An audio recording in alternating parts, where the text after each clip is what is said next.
नमस्कार, मेरा नाम निखिल एडवोकेट निखिल पाता है। मैं फाउंडर हूँ organisation for human rights and harmony का।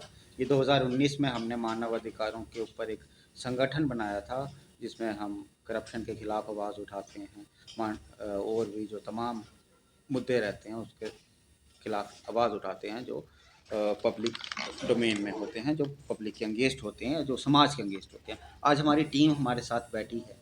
हालांकि एक मुद्दा सामने आता है जहाँ पे एक large number of public record जो गायब हो जाता है जम्मू डेवलपमेंट अथॉरिटी से। ठीक है, लार्ज नंबर ऑफ फाइल, जब मैं लार्ज नंबर बोलता हूँ तो यू कैन एस्टिमेट दैट। और ये कौन से सेक्शन से होती है? ये होती है अलॉटमेंट सेक्शन से। अलॉटमेंट सेक्शन एक्चुअली डील करता है जैसे granting of residential plots, granting of commercial plots, granting of lands and etcetera. The main जो मेन जो सेक्शन हम बोल सकते हैं, वहीं से फाइल गायब हो जाती है, वहीं से रिकॉर्ड गायब हो जाता है। तो इसमें ये नहीं, अब ये कौन गायब करता है? ऐसे कोई चोरी का वारदात नहीं आया कि आके चोरी नहीं की है। ये खुद गायब होती है, डेलिब्रेट गायब होती है और की जाती है गायब। इस पे पिछले साल क्राइम ब्रांच एक एफआईआर लगाता है आफ्टर प्रिलिमिनरी इंक्वायरी। अभी तक इसकी चार्जशीट नहीं पेश हुई है। चार्जशीट जो लॉ के तहत होता है, 90 दिन में चार्जशीट को, जो चालान को या फाइनल रिपोर्ट को पेश करना होता है अदालत के सामने। ठीक है, अभी तक इसमें कल्प्रिट फाउंड नहीं हुए।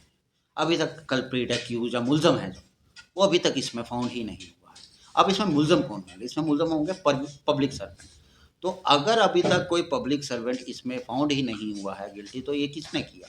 ठीक है, सबसे पहले सवाल, कोई ना कोई तो होगा। अगर कोई होता है तो आप एक्यूज्ड, अभी तक जो हमारी आज मांग है कि फाइंड द एक्यूज पर्सन को ढूंढा जाए, उनके खिलाफ जो है प्रिवेंशन ऑफ करप्शन एक्ट के तहत कार्रवाई की जाए। क्योंकि वी ऑल नो, जितना छुप लें आप नहीं बोले, लेकिन we have a courage to say that यहाँ पे डिपार्टमेंट के अंदर फेवरेटिज्म भी होता है, यहाँ पे डिपार्टमेंट के अंदर करप्शन एट पीक है।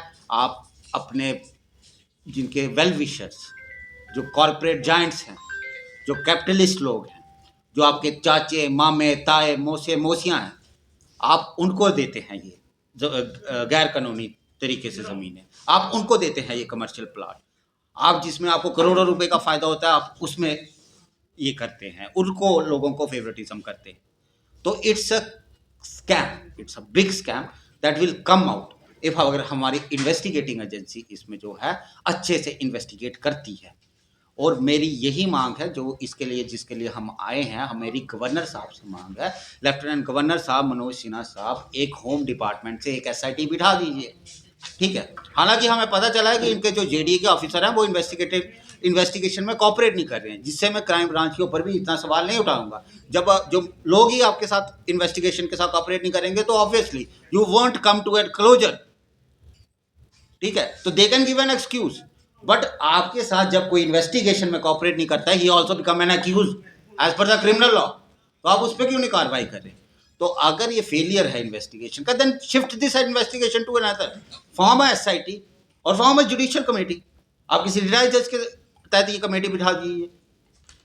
और दूसरी जो हमारी मांग है, ये कमेटी बिठाई और इसकी एक सीमा रखी।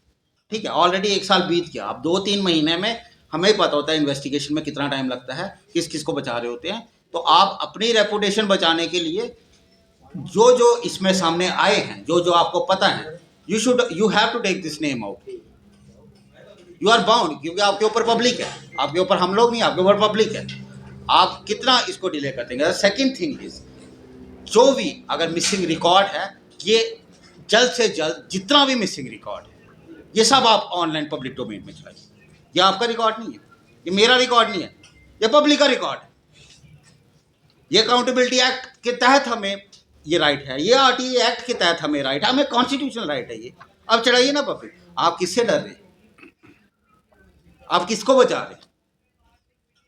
तो यही मैं, तभी I have to call you guys and thank you so much for coming.